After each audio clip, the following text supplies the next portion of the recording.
गुरुदेव प्रणाम। प्रणाम प्रणाम। गुरुदेव आमे ଭାଗବତରେ ବି ଜାଣୁଛେ ସେ ଆତ୍ମାଙ୍କ ଉପରେ କିଛି ଲେଖା ଯାଇଛି, ଯେମିତି କି ଶୁକମୁନି କୁ ମାନେ ଯେମିତି ପରୀକ୍ଷିତ ରାଜା ପଚାରିଛନ୍ତି ଆତ୍ମଜ୍ଞାନ ବିଷୟରେ, ସେ ଟୋଟାଲ ଆତ୍ମଜ୍ଞାନ ହିଁ ଚର୍ଚ୍ଚା ରହିଛି କୋଉଠି ନା ଭାଗବତରେ। ସେମିତି ଅର୍ଜୁନଙ୍କୁ ବି ଶ୍ରୀକୃଷ୍ଣ ଗୀତାର ଦ୍ୱିତୀୟ ଆରମ୍ଭରୁ ଯେତେବେଳେ ଦ୍ୱିତୀୟ ଅଧ୍ୟାୟ ଆରମ୍ଭ ହେଇଛି ସେତିକିବେଳେ ବି ତାକୁ ଆତ୍ମଜ୍ଞାନ କଥା ହିଁ ବୁଝା ଚାଲିଛି। ତ ଉପନିଷଦରେ ବି କଥା ବି କୁହାଯାଇଛି ଆତ୍ମଜ୍ଞାନ କଥା, ଏମିତି ବେଦରେ ବି କୁହାଯାଇଛି। ଆଜ୍ଞା। ଗୋଟେ ବି ଆତ୍ମା କଣ? ଏ ଆତ୍ମା ନାରୀ ନା ପୁରୁଷ ନା ପଶୁ ନା ପକ୍ଷୀ ନା ମନୁଷ୍ୟ ନା କଣ ସେ ଆତ୍ମା? କାହିଁକି ଏ ଆତ୍ମାକୁ ବେଶୀ ଗୁରୁତ୍ୱ ଦିଆଯାଇଛି? ସୁନ୍ଦର ଏ ବଢିଆ ବିଷୟରେ ମନ୍ତବ୍ୟ ରଖନ୍ତୁ। ବଢିଆ ବଢିଆ। ଆପଣ ହଉଛି ଆତ୍ମା କଣ ଜାଣିବା ପାଇଁ ଚାହୁଁଛନ୍ତି? ଆତ୍ମାର ସ୍ୱରୂପ କଣ? ଆଜ୍ଞା ଆତ୍ମା ସ୍ତ୍ରୀ ନା ପୁରୁଷ ନା ଦେଖିବା ପାଇଁ କେମିତି? ମାନେ ଆତ୍ମା ଆ, କୋଉ ପରିକା ଆକାର ଆକୃତି ଜାଣିବା ପାଇଁ ଚାହୁଁଛନ୍ତି? ଏଠି ଦେଖନ୍ତୁ, ଆଜ୍ଞା ଗୋଟେ କଥା ହେଲା, ଆତ୍ମାକୁ ଏମିତି ତ ଆମେ କୌଣସି ଭୌତିକ ବସ୍ତୁ ପଦାର୍ଥ ସାଙ୍ଗରେ ତୁଳନା କରିପାରିବାନି। ଆ, ଭୌତିକ ବସ୍ତୁ ପଦାର୍ଥର ଆଧାର ମାଧ୍ୟମରେ ବୁଝିବା ପାଇଁ ଚେଷ୍ଟା ପ୍ରଚେଷ୍ଟା କରିପାରିବା। ଆତ୍ମା ବସ୍ତୁ ନୁହନ୍ତି, ଆତ୍ମା ହେଲେ ବିଷୟ। ଆତ୍ମା ଦୃଶ୍ୟ ନୁହନ୍ତି, ଆତ୍ମା ହେଲେ ଦ୍ରଷ୍ଟା। ଆତ୍ମାକୁ ଆପଣ ଏମିତି ବୁଝିପାରିବେ, ଆତ୍ମା ଗୋଟେ ଶକ୍ତି। ଯେମିତି କରେଣ୍ଟ ଅଛି, କରେଣ୍ଟର କୌଣସି ଆକାର ଆକୃତି ନାହିଁ, କୌଣସି ସ୍ୱରୂପ ନାହିଁ, ସେ ଶକ୍ତି ସ୍ୱରୂପ ନିରାକାର। କରେଣ୍ଟର ଗୁଣ ଅଛି, କରେଣ୍ଟର ଗୁଣ କହିପାରିବା, କରେଣ୍ଟର ବେଗକୁ ମାପି ପାରିବା। କରେଣ୍ଟକୁ ଯଦି ଆମେ କିଛି ଇନଷ୍ଟ୍ରୁମେଣ୍ଟ, କିଛି ଇକ୍ୱିପମେଣ୍ଟ ମାଧ୍ୟମରେ କରେଣ୍ଟକୁ ଆମେ ତା କରେଣ୍ଟ ଭିତରେ ଥିବା ଇଲେକ୍ଟ୍ରନ୍ସକୁ ବି ଦେଖିପାରିବା, ସମ୍ଭବ। କିନ୍ତୁ ଆତ୍ମା ହେଉଛି କରେଣ୍ଟ ଠାରୁ ବି ସୂକ୍ଷ୍ମ। ଆତ୍ମାକୁ ଭାବନ୍ତୁ, ଆତ୍ମା ଗୋଟେ ଶକ୍ତି। ଆତ୍ମାର କୌଣସି ଆକାର ଆକୃତି ନାହିଁ, କୌଣସି ସ୍ୱରୂପ ନାହିଁ, କୌଣସି ଅ ଆମେ ଆକାର ଦେଇକିରି, ଗୁଣ ଦେଇକିରି, ରଙ୍ଗ ରୂପ ଦେଇକିରି ଆତ୍ମାକୁ ଆମେ ବର୍ଣ୍ଣନା କରିପାରିବାନି, କିମ୍ବା ଆତ୍ମାର ସ୍ୱରୂପ ନାହିଁ। ଆତ୍ମା ହେଲା ଶକ୍ତି ସ୍ୱରୂପ। ଆତ୍ମା ହେଉଛି ଆଧାର। ଆତ୍ମା ମାଧ୍ୟମରେ, ଆତ୍ମା ଦ୍ୱାରା, ଆତ୍ମା ଠାରୁ ଏ ପ୍ରପଞ୍ଚ ସୃଷ୍ଟି ହେଇଛି। ଆତ୍ମାରୁ ଆକାଶ, ଆକାଶରୁ ବାୟୁ, ବାୟୁରୁ ଅଗ୍ନି, ଅଗ୍ନିରୁ ଜଳ, ଜଳରୁ ସ୍ଥଳ। ଆତ୍ମାରୁ ପଞ୍ଚଭୂତ ନିର୍ମାଣ ହେଇଛନ୍ତି, ପଞ୍ଚଭୂତରେ ପ୍ରପଞ୍ଚ ନିର୍ମାଣ ହେଇଛି। ଆତ୍ମାର ଆଧାରରେ ପ୍ରପଞ୍ଚ ପରିଚାଳନା ହେଉଛି। ଆତ୍ମାର ଆଧାରରେ, ଆତ୍ମା ଭିତରେ ହିଁ ଏ ପଞ୍ଚଭୂତରେ ନିର୍ମାଣ ହେଇଥିବା ଏ ପ୍ରପଞ୍ଚ ପରିବର୍ତ୍ତନ ମଧ୍ୟ ହେଉଛି।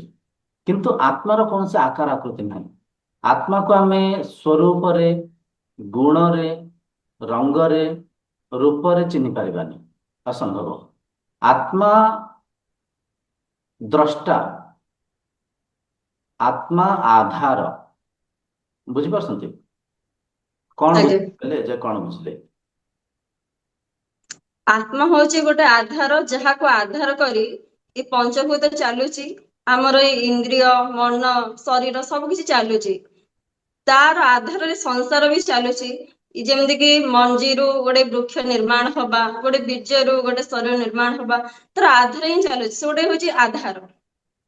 ଆଉ ସେ ସୁନ୍ଦର। ଆଧାର ଏମିତି ଯେ ତାର କୌଣସି ଗୋଟେ ଆକାର ଆକୃତି ନାହିଁ। ଯେମିତି ଆମେ ଜଳକୁ ବି ନେଇପାରିବା, ଜଳର କୌଣସି ଗୋଟେ ଆକାର ଆକୃତି, ରଙ୍ଗ, ରୂପ କିଛି ବି ନାହିଁ।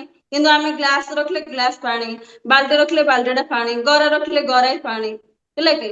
ସେମିତି ଆତ୍ମା ଯେ କୌଣସି ଆକାର ଆକୃତିରେ ନାହାନ୍ତି, ସେ ଯେ କୌଣସି ତା ମାଧ୍ୟମରେ ଯେ କୌଣସି ପଞ୍ଚଭୂତ ଆସିଲେ ଆକାର ନେଇକି, ସିଏ ସେ ତାର ମାଧ୍ୟମ ହେଇଗଲେ। ସୁନ୍ଦର, ଠିକ କଥା। ଜଳର ବି ଆକାର ଅଛି। ଜଳକୁ ବି ଆମେ ଚର୍ମଚକ୍ଷୁରେ ଦେଖିପାରିବା, ଚିହ୍ନି ପାରିବା। ଜଳ ଠାରୁ ସୂକ୍ଷ୍ମ ଅଗ୍ନିକୁ ବି ଆମେ ଦେଖିପାରିବା। ଅଗ୍ନି ଠାରୁ ସୂକ୍ଷ୍ମ ଯୋଉ ଆମେ କହୁଛେ ବାୟୁ, ବାୟୁର ବେଗକୁ ବି ଆମେ ମାପି ପାରିବା। ବାୟୁର ବେଗକୁ ମାପି ପାରୁଛୁ ମାନେ କଣ? ବାୟୁକୁ ଚର୍ମଚକ୍ଷୁରେ ନହେଲେ କିଛି ମେସିନ ମାଧ୍ୟମରେ, କିଛି ଡିଭାଇସ ମାଧ୍ୟମରେ, ଇକ୍ୱିପମେଣ୍ଟ ମାଧ୍ୟମରେ ବି ବାୟୁକୁ ଆମେ ଦେଖିପାରିବା। ବାୟୁ ଠାରୁ ସୂକ୍ଷ୍ମ ହେଲା ଆକାଶ। ଆକାଶ ଠାରୁ ବି ସୂକ୍ଷ୍ମ ହେଲା ଆତ୍ମା। ଆତ୍ମାକୁ ସୁସୂକ୍ଷ୍ମ କୁହାଯାଇଛି। ସୁସୂକ୍ଷ୍ମ ମାନେ ସୂକ୍ଷ୍ମ ଠାରୁ ବି ସୂକ୍ଷ୍ମ। ବଢିଆ କଥା କହିଲେ। ଆତ୍ମାର ଆଧାରରେ ଶରୀର, ଇନ୍ଦ୍ରିୟ ପରିଚାଳନା ହଉଛନ୍ତି। ଆତ୍ମାର ଆଧାରରେ ମନ ବି ମନନ କରୁଛି। ବୁଝିପାରୁଛନ୍ତି? ଆମେ ମନ ଯାଏ ଚିହ୍ନି ପାରୁଛେ, ମନ ଯାଏ ବୁଝି ପାରୁଛେ, ଆମେ ଜାଣିଛେ ମନ ମାଧ୍ୟମରେ ଆମେ ଇଏ ସଂସାରକୁ ଚିହ୍ନୁଛେ, ମନ ମାଧ୍ୟମରେ ଆମେ ଗୋଟେ ଜିନିଷର କଳ୍ପନା କରୁଛେ, ମନକୁ ଆଧାର କରି ଆମେ ଚିନ୍ତା ଚିନ୍ତନ କରୁଛେ। କିନ୍ତୁ ଯଦି ଆପଣ କେନ ଉପନିଷଦର ତୃତୀୟ ମନ୍ତ୍ରକୁ ନେବେ, କେନ ଉପନିଷଦର ତୃତୀୟ ମନ୍ତ୍ରରେ ଆତ୍ମାର ବର୍ଣ୍ଣନା ଅଛି। न तत्र चक्षुर्गच्छते न वाग्गच्छते नो मनः न विघ्नो न विजानीमे यथौ तदनुशिष्यात् अन्यदेव तद्विदितं विधि आविदितां दधो इति सुश्रुम पूर्वेषां एनस्तत्तु चक्षरे। ମାନେ ଏଠି କୁହାଯାଇଛି ନା ତତ୍ର ଚକ୍ଷୁ ଗଚ୍ଛତେ, ଆତ୍ମାକୁ ଚକ୍ଷୁ ମାଧ୍ୟମରେ ଦେଖିପାରିବାନି, ଏ ଚକ୍ଷୁ ଆତ୍ମାକୁ ଦେଖିପାରିବନି। ନା ୱାଗ୍ ଗଚ୍ଛତେ, ये ବାଣୀ ଆତ୍ମା ପାଖରେ ପହଞ୍ଚି ପାରିବନି କିମ୍ବା ଏ ବାଣୀ ଆତ୍ମାଙ୍କ ବର୍ଣ୍ଣନା କରିପାରିବନି। ନ ମନଃ, ନ ମନଃ ମାନେ ମନ ମଧ୍ୟ ଆତ୍ମାଙ୍କ କଳ୍ପନା କରିପାରିବନି, ବର୍ଣ୍ଣନା କରିପାରିବନି, ମନନ କରିପାରିବନି। ନା ବିଘ୍ନ ନା ବିଜାନୀମେ, ଯଦ୍ୟ କିଏ କହୁଛନ୍ତି ମୁଁ ଆତ୍ମାକୁ ଦେଖିଲି, ସେ ଆତ୍ମାକୁ ଦେଖି ନାହାନ୍ତି।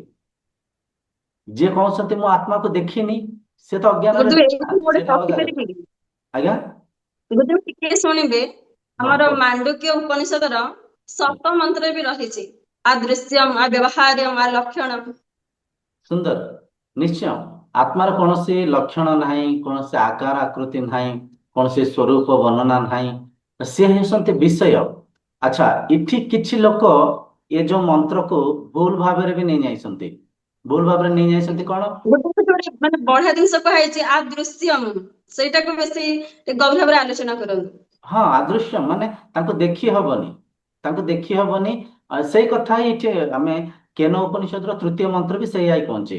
ଆଖି ଆତ୍ମାଙ୍କୁ ଦେଖି ପାରିବନି, କାନ ମାଧ୍ୟମରେ ଆତ୍ମାଙ୍କ ଶବ୍ଦ ଶୁଣି ପାରିବାନି, ଇନ୍ଦ୍ରିୟ ମାଧ୍ୟମରେ ଆତ୍ମାଙ୍କୁ ଆମେ ପରଖି ପାରିବାନି କିମ୍ବା ଅନୁଭବ କରିପାରିବାନି, ମନ ମାଧ୍ୟମରେ ବି ଆମେ ମନନ କରିପାରିବାନି।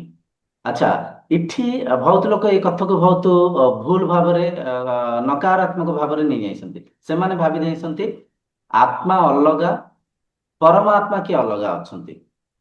ବୁଝିପାରୁଛନ୍ତି? ଏକରେ ତ ଆତ୍ମାକୁ ଚିହ୍ନି ନାହାନ୍ତି, ଆଜ୍ଞା। ଆତ୍ମାକୁ ବୁଝି ନାହାନ୍ତି, ଆତ୍ମାକୁ ଫେରେ ପରମାତ୍ମା ସାଙ୍ଗରେ ଯୋଡିକିରି ଏମିତି କରିଦେଇଛନ୍ତି। ଯାହା ମାନେ ବୁଝିବା, ସେମାନେ ଭାବୁଛନ୍ତି ଆତ୍ମାକୁ ଯଦି ଆଖି ଦେଖି ପାରିବନି, ଆମେ ଦେଖିପାରିବାନି, ଅସମ୍ଭବ। ଆଚ୍ଛା, ଆତ୍ମାକୁ ଯଦି ଆମେ ଆତ୍ମାର ଶବ୍ଦକୁ ଯଦି ଆମେ ଶୁଣି ପାରିବାନି, କାନ ଯଦି ଶୁଣି ପାରିବନି, ଜିଭ ଯଦି ଆତ୍ମାର ରୁଚିକୁ ଚାଖି ପାରିବନି, କିମ୍ବା ଶରୀର ଇନ୍ଦ୍ରିୟ ମନ ମାଧ୍ୟମରେ ଯଦି ଆମେ ଆତ୍ମାକୁ ଦେଖି ପାରିବାନି, ତାହେଲେ ଆତ୍ମାକୁ ଦେଖିବା ଅସମ୍ଭବ, ଆତ୍ମାକୁ ଦେଖି ଗୁରୁଦେବ ହୁଏନି। ଆଉ ଟିକେ କ୍ଲାରିଟି କରନ୍ତୁ, ଏ ଆତ୍ମାକୁ କାହିଁକି ଆମେ ଦେଖିପାରିବାନି? କାହିଁକିର ଯାଉଛି ଯାଉଛି, ପ୍ରଶ୍ନଟା ଆମ ମନରେ ଥାଏ ନା। ହଁ ସେଇ ଆଡକୁ ଯାଉଛେ, ଆମେ ସେଇ ଆଡକୁ ଯାଉଛେ। ଦେଖନ୍ତୁ, ଏ କଥା ବିବେକୀ ହେଇକିରି ତର୍ଜମା କଲେ ବୁଝିପାରିବେ। ସେ ଆତ୍ମା ଆଜ୍ଞା। ହଉଛି ଆପଣ ନିଜେ, ବୁଝିପାରୁଛନ୍ତି? ସେ ହଉଛନ୍ତି ଆପଣ ନିଜେ।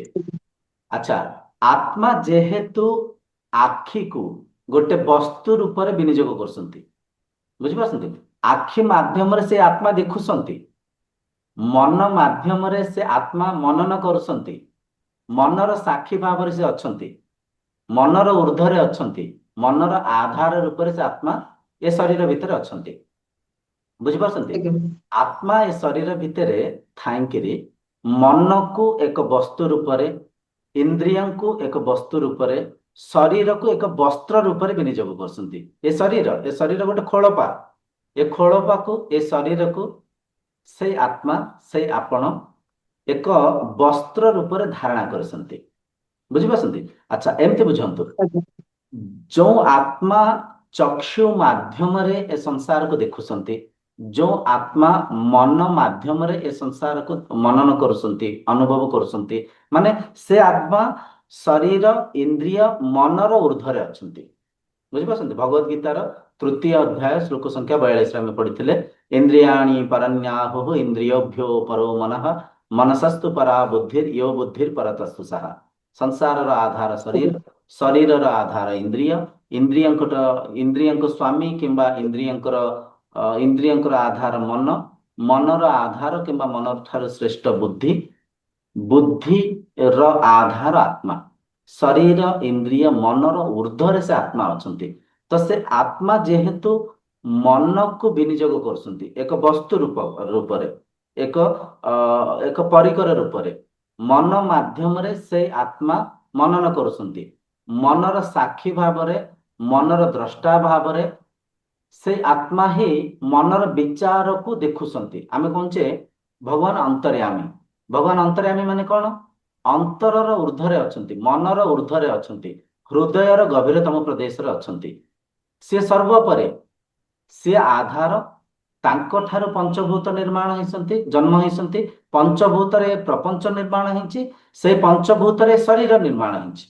ତ ଏ ଯୋଉ ଶରୀର, ଇନ୍ଦ୍ରିୟ, ମନର ଆଧାର ରୂପରେ ଯିଏ ଆତ୍ମା ଅଛନ୍ତି, ସେ ଆତ୍ମାକୁ ଆମେ ଇନ୍ଦ୍ରିୟ ମାଧ୍ୟମରେ ଦେଖିପାରିବାନି, ମନ ମାଧ୍ୟମରେ ମନନ କରିପାରିବାନି। ଏଠି ଗୋଟେ ପ୍ରଶ୍ନ ଉଠେ, ତାହେଲେ ଆତ୍ମାକୁ ଆମେ କେମିତି ଚିହ୍ନିବା?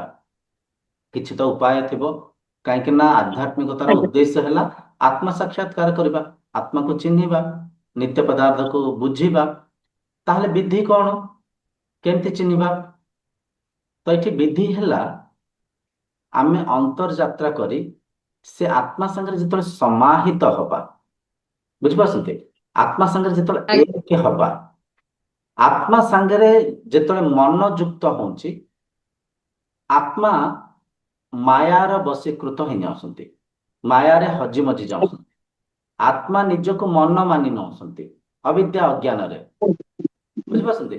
ଆତ୍ମା ସାଙ୍ଗରେ ଯେତେବେଳେ ଇନ୍ଦ୍ରିୟ ଯୋଡି ହଉଛନ୍ତି, ମାନେ ଏମିତି ବୁଝନ୍ତୁ, ସଂସାର, ଶରୀର, ଇନ୍ଦ୍ରିୟ, ମନ ଆଉ ଆତ୍ମା ଜଣେ ଜଣଙ୍କ ଉପରେ ନିର୍ଭର ଅଛନ୍ତି, ଜଣେ ଜଣଙ୍କର ଆଧାରରେ ପରିଚାଳନା ହଉଛନ୍ତି। ଜଣଙ୍କ ବିନା ଆଉ ଜଣେ ଅଧୁରା ବି କହିପାରିବା। କିନ୍ତୁ ଆଜ୍ଞା ନିଶ୍ଚୟ। ସାଧନା ମାର୍ଗକୁ ଆଚରଣ କରି, ଆଧ୍ୟାତ୍ମିକତାକୁ ଆଚରଣ କରି, ସାଧନା ମାର୍ଗରେ ଯେତେବେଳେ ଆମେ ନିଜ ସ୍ୱଚ୍ଛ ସ୍ଥିତିକୁ ପଳେଇବା, ସ୍ୱସ୍ଥିତିକୁ ପଳେଇବା, ଇନ୍ଦ୍ରିୟ ମନର ଊର୍ଦ୍ଧ୍ୱକୁ ଯାଇପାରିବା, ନିଜ ସାଙ୍ଗରେ ନିଜେ ସମାହିତ ହେଇପାରିବା, ତେବେ ଯାଇକିରି ଗୋଟେ ଆମେ ବି ଇନ୍ଦ୍ରିୟ ମନର ଓଡକୁ ଆମେ କିପରି ଯିବା? ଆମେ ହଁ ତ ହଁ, ସେଇ କଥା ନିଜକୁ ଆମକୁ ଯିବା। ସଂସାରର ଶରୀର ବୋଲି ମାନି ଦେଇଛେ ନା। ଯିବା ଯିବା ଆମେ ଦେଖନ୍ତୁ, ଭଗବତ ଗୀତାର 18 ଅଧ୍ୟାୟ ଶ୍ଲୋକ ସଂଖ୍ୟା 66 ରେ ଲେଖା ହେଇଛି, ଆଜ୍ଞା। ସର୍ବଧର୍ମାନ୍ ପରିତ୍ୟଜ୍ୟ ମାମ୍ ଏକଂ ଶରଣଂ ବ୍ରଜ, ଅହଂ ତ୍ୱଂ ସର୍ବ ପାପେଭ୍ୟୋ ମୋକ୍ଷୟିଷ୍ୟାମି ମା ଶୁଚଃ। ଯୋଉ ସାଧକ, ଆଜ୍ଞା। ଯୋଉ ଶରୀର ସବୁ ଧର୍ମକୁ ତ୍ୟାଗ କରିଦିଏ, ସବୁ ଧର୍ମକୁ ତ୍ୟାଗ କରିଦିଏ କଣ? ସର୍ବପ୍ରଥମେ ଆମକୁ ଏ ଭୌତିକ ସଂସାରରେ ଯାହା ବି ଆବଶ୍ୟକ ବସ୍ତୁ ପଦାର୍ଥକୁ ଏକତ୍ର କରି ଭୌତିକ ସଂସାରର ମୋହରୁ ନିଜକୁ ମୁକ୍ତ କରିବାକୁ ପଡିବ। ବୁଝିପାରୁଛନ୍ତି? ଆପଣ କିଛି ପଇସା କମେଇଲେ, ଆଜ୍ଞା। ଆପଣ କିଛି ଘର ଖଣ୍ଡେ କରିଦେଲେ, ଭୌତିକ ବସ୍ତୁ ପଦାର୍ଥ ଯାହା ବି ଆବଶ୍ୟକ ଅଛି, ଆଡମ୍ବର ପାଇଁ ନୁହଁ, ଆଡମ୍ବର ପାଇଁ ଯଦି ଆପଣ ଭୌତିକ ବସ୍ତୁ ପଦାର୍ଥକୁ ଏକତ୍ର କରିବେ, ମାୟା ଆପଣଙ୍କୁ ବାନ୍ଧି ବାନ୍ଧି ଚାଲିବ, ଏ ଜୀବନକୁ ବୃଥା କରିଦେବେ। ତ ଆବଶ୍ୟକ ବସ୍ତୁ ପଦାର୍ଥକୁ ଯଦି ଆପଣ ଏକତ୍ର କରିକି ରଖିଛନ୍ତି, ତାହେଲେ ଭୌତିକ ବସ୍ତୁ ପଦାର୍ଥ ପ୍ରତି ଯୋଉ ମନରେ ଲୋଭ ମୋହ ଅଛି, ତାକୁ ଟିକେ ଶାନ୍ତ କରିବାକୁ ପଡିବ। ସେ ଭୌତିକ ବସ୍ତୁ ପଦାର୍ଥ ରୂପକ ସେ ମୋହରୁ ମନକୁ ମୁକ୍ତ କରିବାକୁ ପଡିବ। ତାପରେ କଣ କରିବା? ଇନ୍ଦ୍ରିୟ ଧର୍ମରୁ ଊର୍ଦ୍ଧ୍ୱକୁ ଯିବାକୁ ପଡିବ, ଇନ୍ଦ୍ରଜିତ ହବାକୁ ପଡିବ। ଇନ୍ଦ୍ରଜିତ କେମିତି ହବା? ଦୃଶ୍ୟ ଯେମିତି ଆଖିକୁ ବାନ୍ଧି ପାରିବନି, ଶବ୍ଦ ଯେମିତି କାନକୁ ବାନ୍ଧି ପାରିବନି, ରୁଚି ଯେମିତି ଜିଭକୁ ବାନ୍ଧି ପାରିବନି, ସ୍ପର୍ଶାନୁଭୂତିରେ ଯେମିତି ଶରୀର ବାନ୍ଧି ହବନି, ବୁଝିପାରୁଛନ୍ତି? ଘ୍ରାଣାନୁଭୂତି, ଆଜିକାଲି କେତେ ବିଭିନ୍ନ ପ୍ରକାର ପରଫ୍ୟୁମ ୟୁଜ। ଗୋଟେ ଏଇଠି ଗୋଟେ ମନରେ ଗୋଟେ ବଢିଆ ପ୍ରଶ୍ନଟେ ଆସିଲା। କୁହନ୍ତୁ। ଆପଣ ଯେମିତି କହିଲେ କି ମୁଁ ହଉଛି ଆତ୍ମା, ଆଜ୍ଞା। ତାହେଲେ ମୁଁ ଯଦି ଆତ୍ମା ତାହେଲେ ମୁଁ ହିଁ ଦ୍ରଷ୍ଟା। ଶରୀର ଇନ୍ଦ୍ରିୟକୁ ମୁଁ ହିଁ ଦେଖୁଛି ନା, ସେ ନିଶ୍ଚୟ ନିଶ୍ଚୟ ଭୌତିକ ବସ୍ତୁ ପଦାର୍ଥକୁ। ନିଶ୍ଚୟ। ତାହେଲେ ମୁଁ ଯଦି ଦ୍ରଷ୍ଟା ଭାବରେ ଦେଖିପାରିବି, ଯେମିତି ଉଦାହରଣ ସ୍ୱରୂପ ଗୋଟେ ପଡିଆରେ ଫୁଟବଲ ଖେଳା ଯାଉଛି, ଆଜ୍ଞା। ଦି ପଟେ ଖେଳାଳି ଖେଳୁଛନ୍ତି। ସେଠି ଭୌତିକର ଯୋଉ ରହିଛି, ପଡିଆ ରହିଲା, ବ୍ୟାଟ ରହିଲା, ତାର ବଲ ରହିଲା, ଇତ୍ୟାଦି ସାମଗ୍ରୀ ରହିଛି, ତାକୁ ବ୍ୟବହାର କରି ଦି ଜଣ ଖେଳାଳି ଖେଳୁଛନ୍ତି। ଯିଏ ଦ୍ରଷ୍ଟା ଭାବରେ ରହିଛନ୍ତି, ସିଏ ତାର ମଜା ନଉଛନ୍ତି। ଏମାନେ କଣ କରୁଛନ୍ତି କଣ ନାହିଁ ତାଙ୍କର କିଛି ଯାଏ ଆସେ ନାହିଁ।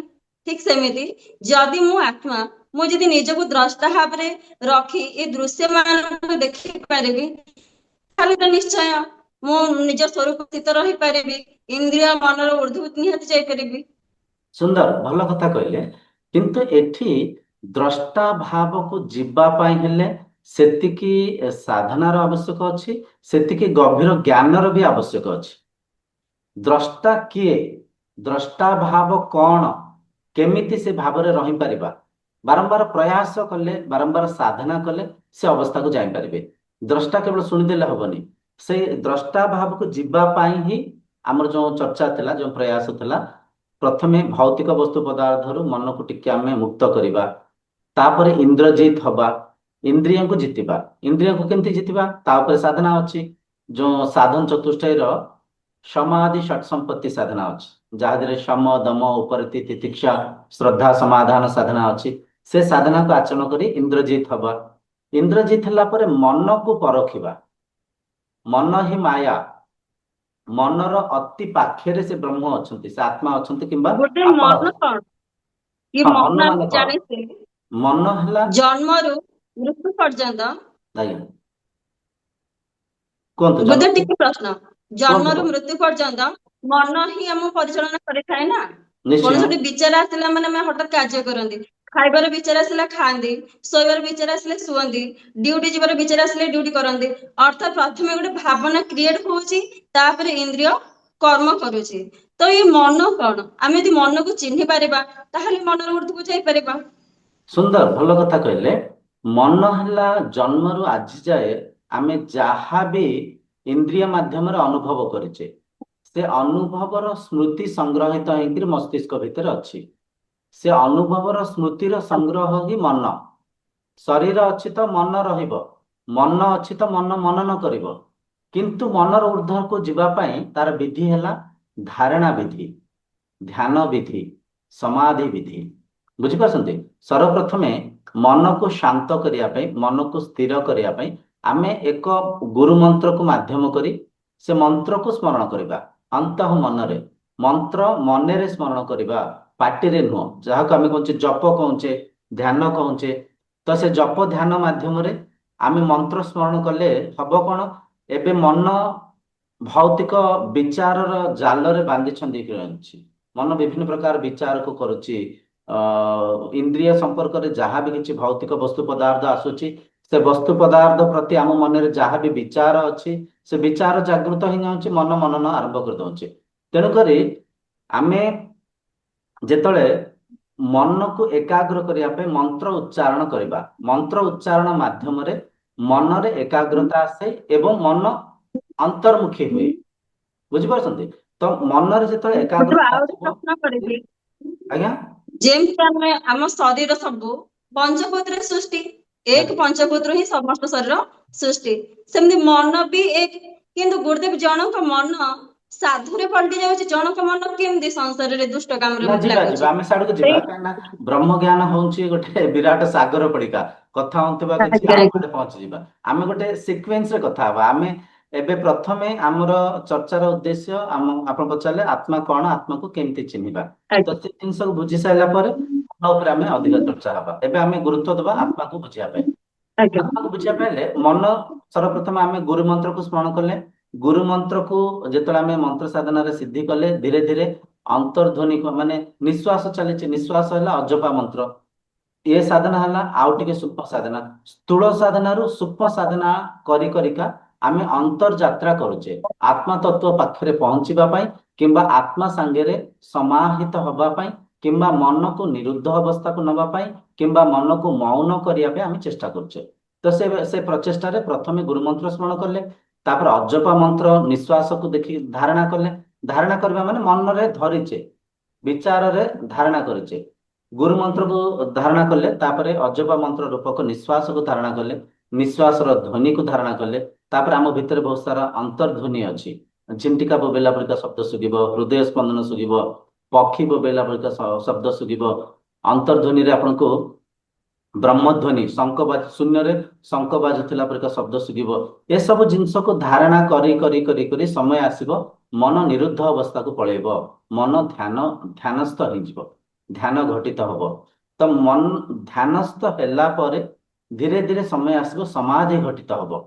ସମାଧି ଯେତେବେଳେ ଘଟିତ ହୁଏ, ସେତେବେଳେ ହୁଏ କଣ, ମନ ଏ ଯୋଉ ବିଚାରର ଜାଲରେ ବାନ୍ଧି ଛନ୍ଦି ହେଇକିରି ଅଛି, ମନରେ ଯୋଉ ବିକାର ବୃତ୍ତି ଅଛି, ମନ ଯୋଉ ସତ୍ଵ ରଜ ତମ ଗୁଣରେ ବାନ୍ଧି ହେଇକିରି ଅଛି, ମନ ନିର୍ଗୁଣ ଅବସ୍ଥାକୁ ପଳେଇବ, ମନ ଗୁଣ ରହିତ ହେଇଯିବ, ମନ ଆତ୍ମା ସାଙ୍ଗରେ ସମାହିତ ହେଇଯିବ। ଆସନ୍ତୁ ଆଉ ଟିକେ ଆମେ ଭଲ କିନି ବୁଝିବା। ଆତ୍ମା ରୂପକ ଶକ୍ତିକୁ ଆଧାର କରି ମନ ମନନ କରୁଛି, ମନ ମାଧ୍ୟମରେ ଇନ୍ଦ୍ରିୟ ପରିଚାଳନା ହଉଛନ୍ତି, ଇନ୍ଦ୍ରିୟଙ୍କ ଆଧାରରେ ଶରୀର ପରିଚାଳନା ହଉଛି, ଶରୀରର ଆଧାରରେ ଆମେ ସଂସାରକୁ ଦେଖୁଛେ। ତ ଯେତେବେଳେ ମନ ମୌନ ହେଇଯିବ, ମନରେ କୌଣସି ବିକାର ବୃତ୍ତି ରହିବନି, ମନ ଯେତେବେଳେ ମନନ କରିବନି, ସେ ସମୟରେ ସେ ସ୍ଥିତିରେ ଆପଣ ଚିହ୍ନି ପାରିବେ ମୁଁ ଆତ୍ମା, ମୁଁ ବ୍ରହ୍ମ, ମୁଁ ମନ। ଗୋଟେ ଏଇଠି ଗୋଟେ ଭାଗବତଙ୍କର ଆଜ୍ଞା। ଗୋଟେ ସୁନ୍ଦର ପଦଟି ମନେ ପଡୁଛି, ଆଜ୍ଞା। ତ୍ରିଗୁଣ ସଙ୍ଗ ଯାର ନାହିଁ ଉଦ୍ଧବ ଈଶ୍ୱରଟି ସେହି। ସେଇ ସୁନ୍ଦର ସୁନ୍ଦର, ତ୍ରିଗୁଣ ସଙ୍ଗ ଯାର ନାହିଁ ଉଦ୍ଧବ ଈଶ୍ୱରଟି ସେଇ। ସୁନ୍ଦର କଥା କହିଲେ। ଗୁଣର ଊର୍ଦ୍ଧ୍ୱକୁ ଯେତେବେଳେ ଆପଣ ଯିବେ, ନିର୍ଗୁଣ ଅବସ୍ଥାକୁ ଯେତେବେଳେ ଯିବେ, ସେତେବେଳେ ନିଜ ସାଙ୍ଗରେ ନିଜେ ସମାହିତ ହେବେ, ନିଜର ତତ୍ଵକୁ ନିଜେ ଚିହ୍ନି ପାରିବେ, ଆତ୍ମା ତତ୍ଵ ସାଙ୍ଗରେ ଆଜ୍ଞା ସମାହିତ ହେଇକି ଚିହ୍ନି ପାରିବେ। ଟିକେ ପୂର୍ବରୁ ଆମେ କଥା ହଉଥିଲେ, ଆତ୍ମା ସାଙ୍ଗରେ ଯେତେବେଳେ ମନ ଯୋଡି ହଉଛି, ମନ ସାଙ୍ଗରେ ବିଚାର ଯୋଡି ହେଇଯାଉଛି, ସେ ବିଚାରର ଜାଲରେ ଆମେ ଫସି ଯାଉଛେ, ହଜି ଯାଉଛେ, ସେ ବିଚାରକୁ, ସେ ମନର ସ୍ଥିତିକୁ ନିଜେ ମାନି ନଉଛେ। ଏଠି ଗୋଟେ ଗଭୀର କଥା ଆମେ ନିହାତି ବୁଝିବା ଦରକାର। ଆତ୍ମା ଯେହେତୁ ଆପଣ ନିଜେ ଏଠି ନିଜକୁ ଏକ ଦୃଶ୍ୟ ରୂପରେ ଦେଖିବା ପାଇଁ ପ୍ରଚେଷ୍ଟା କରୁଛନ୍ତି, ଚେଷ୍ଟା କରୁଛନ୍ତି, ବୁଝିପାରୁଛନ୍ତି, କିନ୍ତୁ ଦ୍ରଷ୍ଟା ଦୃଶ୍ୟ ନିହାତି ରୂପରେ ଦୃଶ୍ୟମାନ ହେବେନି, ଦେଖାଯିବେନି, ଅସମ୍ଭବ ଏଇଟା, ପ୍ରକୃତିର ନିୟମ ନୁହେଁ ଏଇଟା। ବୁଝିପାରୁଛନ୍ତି, ନିଜକୁ ଆତ୍ମାର ସ୍ୱରୂପ ଦେଖିବା ପାଇଁ ଚାହୁଁଛନ୍ତି ମାନେ କଣ? ଆତ୍ମା କିଛି ବସ୍ତୁ ହେଇଥିବ, ଆତ୍ମାର କିଛି ଆକାର ଥିବ, ଆତ୍ମାର କିଛି ରଙ୍ଗ ରୂପ ଥିବ, ଆତ୍ମା ମଣିଷ ପରୀକ୍ଷା, ପଶୁ ପରୀକ୍ଷା, ପକ୍ଷୀ ପରୀକ୍ଷା, ଜୀବଜନ୍ତୁ ପରୀକ୍ଷା, କିମ୍ବା ଗଛ ବୃକ୍ଷ ପରୀକ୍ଷା କିଛି ଆକାର ହେଇଥିବ। କାରଣ ଆଜ୍ଞା ଆମେ ଆକାରରେ, ସ୍ୱରୂପରେ, ଗୁଣରେ, ରୂପରେ ଏ ସଂସାରକୁ ଚିହ୍ନିଥାଉ। ଏଇଟା ମନର ସଂସ୍କାର, ଏଇଟା ମନର ପ୍ରକୃତି କହିପାରିବା। ଯେହେତୁ ମନର ପ୍ରକୃତି ହେଉଛି ମନ କିଛି ଆକାର ଆକୃତିକୁ ନେଇ ଚିହ୍ନିଥାଏ,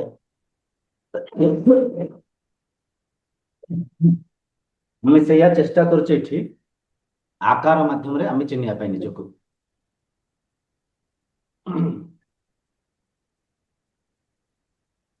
କିନ୍ତୁ ସତ୍ୟ ହେଲା ସେ ଆକାର ନୁହନ୍ତି, ସେ ଆକାରର ଆଧାର। ସିଏ କହିବା ବି ଅନୁଚିତ। ମୁଁ, ମୋ ଜାଗାରେ ମୁଁ, ଆପଣଙ୍କ ଜାଗାରେ ଆପଣ।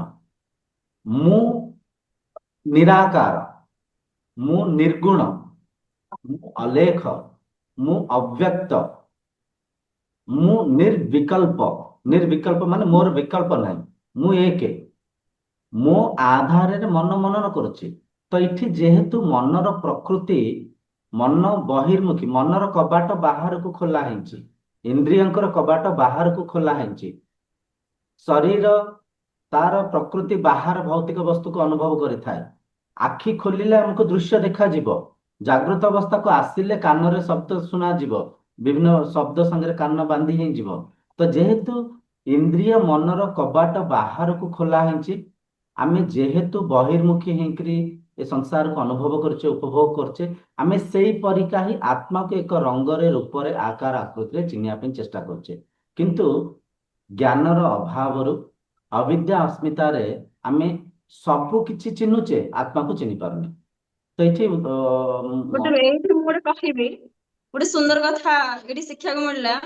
ଯେମିତି ଆମେ ଇନ୍ଦ୍ରିୟ ମନକୁ ଆଧାର କରି ଭୌତିକ ବସ୍ତୁ, ଭୌତିକ ପଦାର୍ଥକୁ ଚିହ୍ନିବା ପାଇଁ ପ୍ରୟାସ କରୁଛେ, କେମିତି ନା ବହିର୍ଜଗତରେ ବାହାରେ କିଛି ଦେଖିଲେ, ଇନ୍ଦ୍ରିୟ ମାନଙ୍କ ଦ୍ଵାରା ଶୁଣିଲେ ଆମେ ଭିତରେ କିଛି ଗୋଟେ ଆସୁଛି ଭାବନା, ସେମିତି ଆମେ ଈଶ୍ୱରଙ୍କୁ ସେଇଭଳିଆ ହିଁ କଳ୍ପନା କରିଛେ। ଈଶ୍ୱର ଗୋଟେ କୋଉଠି ବାହାରେ ଥିବେ, ତାଙ୍କୁ ଆମେ ପୂଜିବା, ତାଙ୍କୁ ଇତ୍ୟାଦି ମାଧ୍ୟମରେ ପ୍ରାପ୍ତ କରିବା, ହେଲେ କି? କିନ୍ତୁ ସେ ଈଶ୍ୱର ଯେ ଅନ୍ତର୍ମୁଖୀ ଭିତରେ ଅଛନ୍ତି ଦ୍ରଷ୍ଟା ଭାବରେ, ସେଇଟା ବୁଝିଲା ସବୁ ଟିକେ ଜଟିଳ ହେଇଯାଉଛି। କାହିଁକି ନା ମନ ସେଠି ଗୋଟେ କବାଟ ଭଳିଆ ରହିଯାଇଛି, ସେ କବାଟକୁ ଆମକୁ ଖୋଲିବାକୁ ପଡିବ। ସୁନ୍ଦର, ବଢିଆ କଥା, ବଢିଆ କଥା କହିଲେ। ଦେଖନ୍ତୁ, ସର୍ବପ୍ରଥମେ ଆମେ ମନର ପ୍ରକୃତିକୁ ବୁଝିବା। ଆମେ ଯୋଉ ପରିକା ଚତୁଃପାର୍ଶ୍ୱରେ ଦେଖିଥାଉ କିମ୍ବା ଶୁଣିଥାଉ, ସେଇ ପରିକା ମାନିଥାଉ। ଆମ ସଂସ୍କାର, ଆମ ଆଧାର, ଆମ ଅନୁଭବର ସ୍ମୃତି ହେଲା ଆମ ଆଧାର। ଆମେ ଚତୁଃପାର୍ଶ୍ୱରେ ଦେଖୁଛେ, ଆଜିକାଲି ଆଜି ଗୋଟେ ମଣିଷ ଏମିତା ସ୍ଥିତିରେ ଆସି ପହଞ୍ଚିଛନ୍ତି, ଆଧ୍ୟାତ୍ମିକତାରେ କହନ୍ତିନି, ଗୋଟେ କଥା ଅଛି, କହନ୍ତି କର୍ପୂର ଉଡିଗଲେ କନା ପଡିଛି।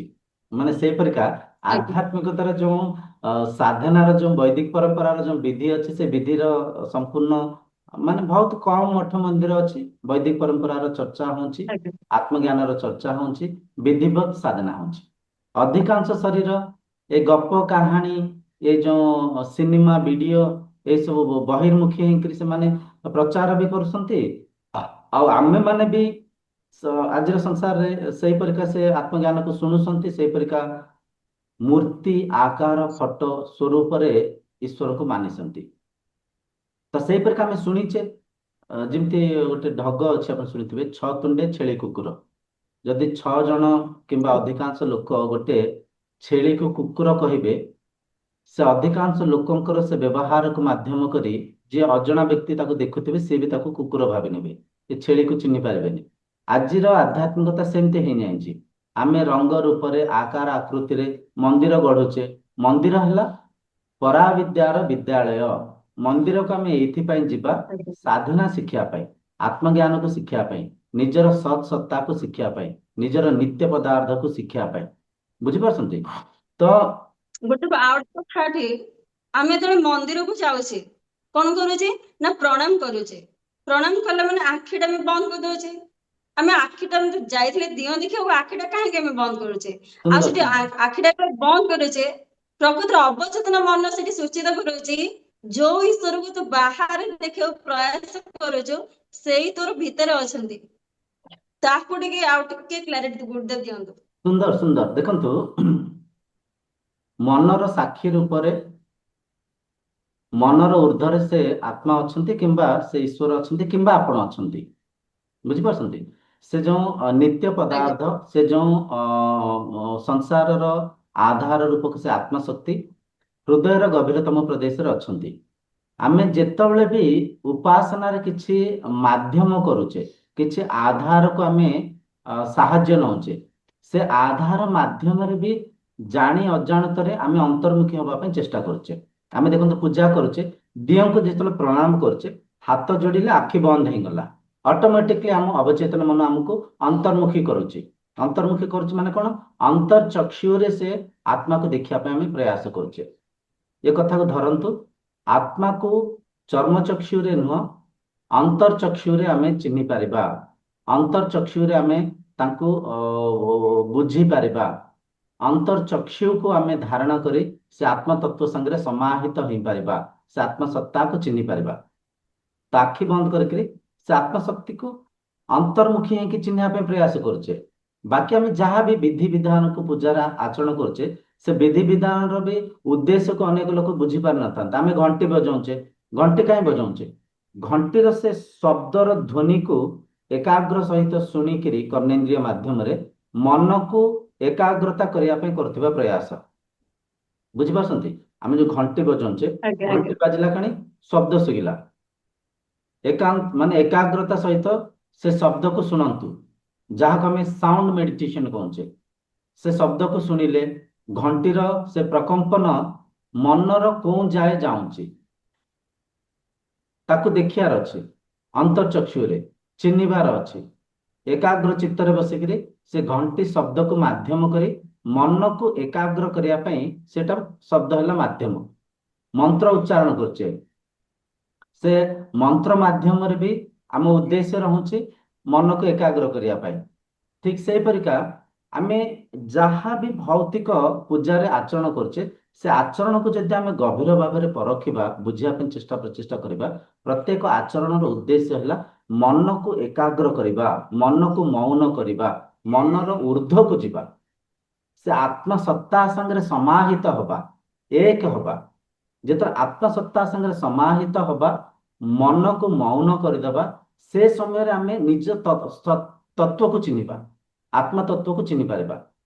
ସମାଧି ଅବସ୍ଥାକୁ ଗଲେ। ଗୁରୁଦେବ ଆଉ ଗୋଟେ ପ୍ରଶ୍ନ, କୁହନ୍ତୁ। ଏଇ ଆତ୍ମା କଥା ଯେତେବେଳେ ଆମେ ଚର୍ଚ୍ଚା ହଉଛେ, ମନରେ ଆସେ କୋଉ ଆତ୍ମାକୁ ଆମେ ଏଠି ପ୍ରାର୍ଥନା କରିବା? ଲୋକ କୁହନ୍ତି ଆତ୍ମା ଗୋଟେ, ପରମାତ୍ମା ଗୋଟେ, ଜୀବାତ୍ମା ଗୋଟେ, ପ୍ରେତାତ୍ମା ଗୋଟେ, ଅଜ୍ଞାନ ଏଇପରି ଅଜ୍ଞାନ ଅନେକ ଆତ୍ମା କଥା ଲୋକମାନଙ୍କର ମତରୁ ଶୁଣାଯାଏ। ତାହେଲେ ଏଠି ଗୋଟେ କଥା ଗୋଟେ କୁହନ୍ତୁ, ଏଇ କୋଉ ଆତ୍ମାକୁ ଆମେ ପ୍ରାପ୍ତ କରିବା ପାଇଁ ପ୍ରୟାସ କରିବା? କିଏ ସେ ଅଜ୍ଞାନରେ ଆତ୍ମା? ଅଜ୍ଞାନରେ ଲୋକମାନେ ଆତ୍ମାକୁ ଅନେକ କହୁଥାନ୍ତି, ଅବିଦ୍ୟାରେ ସେମାନେ ଭୂତାତ୍ମା ପ୍ରେତାତ୍ମା କହୁଥାନ୍ତି। କିନ୍ତୁ ସତ୍ୟ ହେଲା ଆତ୍ମା ଏକ। ଆତ୍ମା ଏକ।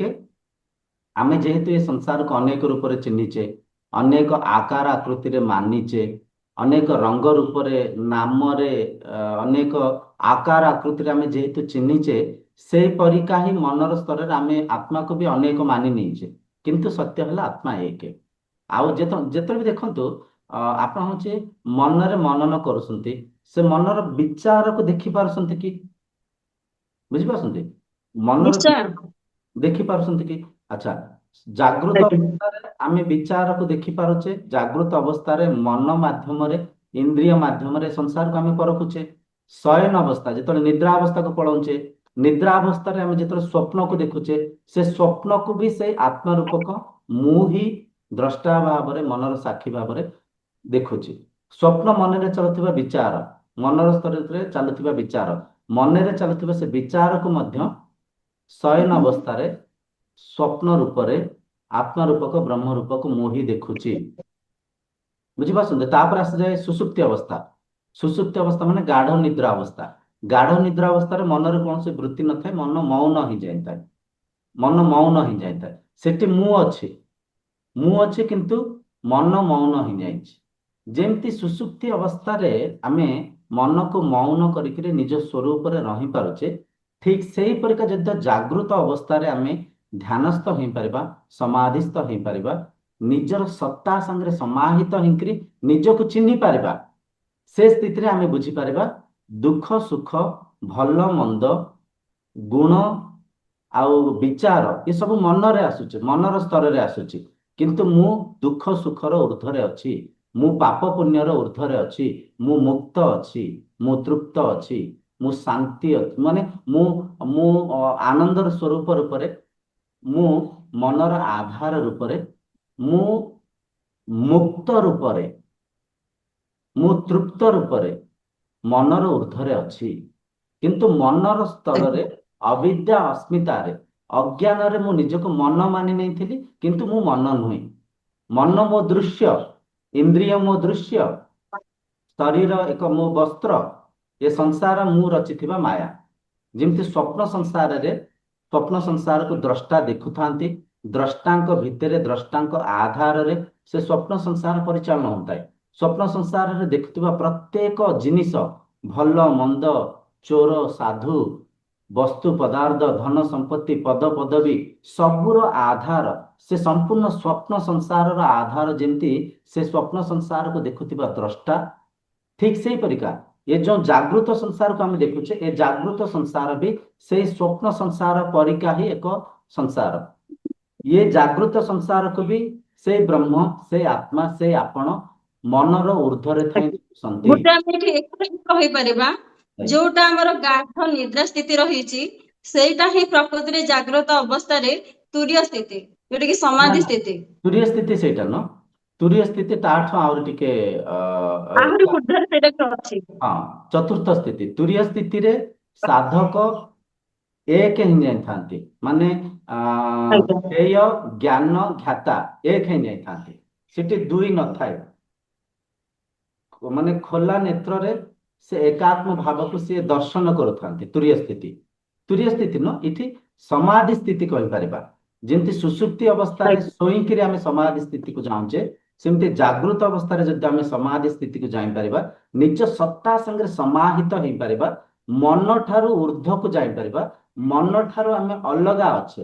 ମନ ମାୟା, ମନ କଳ୍ପନା, ମନ ହିଁ, ମନ ମାଧ୍ୟମରେ ସଂସାରକୁ ମୁଁ ରଚିଛି, ମନ ମାଧ୍ୟମରେ, ଇନ୍ଦ୍ରିୟଙ୍କ ମାଧ୍ୟମରେ, ଶରୀର ମାଧ୍ୟମରେ ଇଏ ମୁଁ ରଚନା କରୁଥିବା ସଂସାରର ଆନନ୍ଦକୁ ଉପଭୋଗ ମୁଁ କରୁଛି। କିନ୍ତୁ ମୁଁ ମନର ଉର୍ଦ୍ଧ୍ୱରେ ଅଛି, ମୁଁ ମନର ସାକ୍ଷୀ ଭାବରେ ଅଛି। ସ୍ୱପ୍ନ ସଂସାର ଯେମିତି ମୋ ଭିତରେ ମନ ମାଧ୍ୟମରେ, ମନରେ ପରିଚାଳନା ହଉଥିଲା, ସ୍ୱପ୍ନ ସଂସାରକୁ ଯେମିତି ମୁଁ ମନ ଠାରୁ ଅଲଗା ଥାଇକିରି, ସ୍ୱପ୍ନ ଠାରୁ ଅଲଗା ଥାଇକିରି ଦେଖୁଥିଲି, ଏ ଜାଗୃତ ସଂସାରକୁ ବି ମୁଁ ସେମିତି ଦେଖୁଛି। ମୁଁ ବ୍ରହ୍ମ, ମୁଁ ଆତ୍ମା, ମୁଁ ମନର ଦ୍ରଷ୍ଟା, ମୁଁ ମନର ସାକ୍ଷୀ। ସେ ସ୍ଥିତିକୁ ଯେତେବେଳେ ଦେଖନ୍ତୁ, ଦିଟା ମାର୍ଗ। ଜ୍ଞାନ ମାର୍ଗରେ ବାରମ୍ବାର ଶ୍ରବଣ ମନନ ନିରିଧ୍ୟାସନ କରି ଆତ୍ମା କଣ, କଣ ଆତ୍ମା ଅଟେ, କଣ ଅନାତ୍ମା ଅଟେ, କଣ ନିତ୍ୟ ଅଟେ, କଣ ଅନିତ୍ୟ ଅଟେ, ନିତ୍ୟ ଅନିତ୍ୟର ପାର୍ଥକ୍ୟକୁ କରିକିରି ଜ୍ଞାନ ମାଧ୍ୟମରେ ଆତ୍ମାକୁ ଚିହ୍ନିବା ପାଇଁ ପ୍ରୟାସ କରିବେ। ସାଧନା ମାର୍ଗକୁ ଧାରଣା, ଧ୍ୟାନ, ସମାଧି ମାଧ୍ୟମରେ ସେ ଆତ୍ମା ତତ୍ଵକୁ ଅନୁଭବ କରିବା ପାଇଁ ଚେଷ୍ଟା କରିବେ। ଜ୍ଞାନ ଆଉ ଅନୁଭବ ଯେତେବେଳେ ଏକ ହେଇଯିବ, ସମାଧି ସ୍ଥିତି ଘଟିତ ହବ, ଆପଣ ନିଜକୁ ଯେତେବେଳେ ଚିହ୍ନିଯିବେ, ତାପରେ ଆପଣ ବୁଝିପାରିବେ ହଁ ସତ କଥା, ମୁଁ ଆତ୍ମା, ମୁଁ ବ୍ରହ୍ମ, ମୋ ଆଧାରରେ ଏ ସଂସାର ପରିଚାଳନା ହଉଛି। ସେଠି ଆଉ ଆତ୍ମାକୁ ରୂପରେ, ରଙ୍ଗରେ, ଆକାର ଆକୃତିରେ ଦେଖିବା ପାଇଁ ଚେଷ୍ଟା କରିବେନି। ଆପଣ ବୁଝିପାରିବେ ଆତ୍ମା ହେଉଛି ମୁଁ ନିଜେ, ଦ୍ରଷ୍ଟା, ସାକ୍ଷୀ, ଶକ୍ତି। ମୋ ଆଧାରରେ ଏ ସଂସାର ପରିଚାଳନା ହଉଛି, ମୋ ଆଧାରରେ ପ୍ରାଣ ମଧ୍ୟ ଜୀବିତ ଅଛି। ବୁଝିପାରୁଛନ୍ତି, ଆମେ କହୁଛେ ଆତ୍ମା, ଆଜ୍ଞା। ଶରୀର ଦେହାନ୍ତ ହେଇଗଲା। ଶରୀର ଦେହାନ୍ତ କେମିତି ହେଲା? ଯେତେବେଳେ ଶକ୍ତି ମାଧ୍ୟମରେ ଶରୀରର ଯୋଉ କ୍ଷମତାକୁ ହରେଇ ବସୁଛି, ଶରୀର ମୃତ୍ୟୁ ହେଇକିରି ଶରୀର ଭିତରେ ଥିବା ଯୋଉ ପଞ୍ଚଭୂତ, ଶରୀର ବାହାରେ ଥିବା ଯୋଉ ପଞ୍ଚଭୂତ ସାଙ୍ଗରେ ମିଶି ଯାଉଛନ୍ତି, ଶରୀର ରୂପକୁ ସେ ଯୋଉ ଆକାର ସେ ପରିବର୍ତ୍ତନ ହେଇଯାଉଛି। ସେ ଶରୀରର ପରିବର୍ତ୍ତନକୁ, ସେ ଶରୀରର ଆକାରର ପରିବର୍ତ୍ତନକୁ ଆମେ ମୃତ୍ୟୁ ବୋଲିକି ନାଁ ଦେଇଛେ। ତ ଯେତେବେଳେ ଆମେ ନିଜର ତତ୍ଵକୁ ଚିହ୍ନିଯିବା, ନିଜର ସତ୍ ସତ୍ତାକୁ ଚିହ୍ନିଯିବା, ଆମେ ବୁଝିପାରିବା ମୁଁ ଆତ୍ମା, ମୁଁ ଅଜର, ମୁଁ ଅମର, ମୁଁ ଅବିନାଶୀ। ମତେ କୌଣସି ଅସ୍ତ୍ରଶସ୍ତ୍ର କାଟି ପାରିବେନି, ମତେ ପାଣି ଭିଜେଇ ପାରିବନି, ଅଗ୍ନି ଜଳେଇ ପାରିବନି, ପବନ ଶୋଷି ପାରିବନି। ମୁଁ ଅଜର, ମୁଁ ଅମର, ମୁଁ ଅବିନାଶୀ। ବୁଝିପାରୁଛନ୍ତି? ଗୁରୁଦେବ, ଏଇଠି ଗୋଟେ ଭାଗବତରେ ସୁନ୍ଦର ପଦ କୁହାଯାଏ, ଆଜ୍ଞା। ଆତ୍ମାର ଜନ୍ମ ମୃତ୍ୟୁ ନାହିଁ, ଦେହରୁ ବିଲକ୍ଷଣ ସେହି। ହରିବ। ସେ ଆତ୍ମା ନା ଜନ୍ମ ନଉଛନ୍ତି ନା ମୃତ୍ୟୁବରଣ କରୁଛନ୍ତି।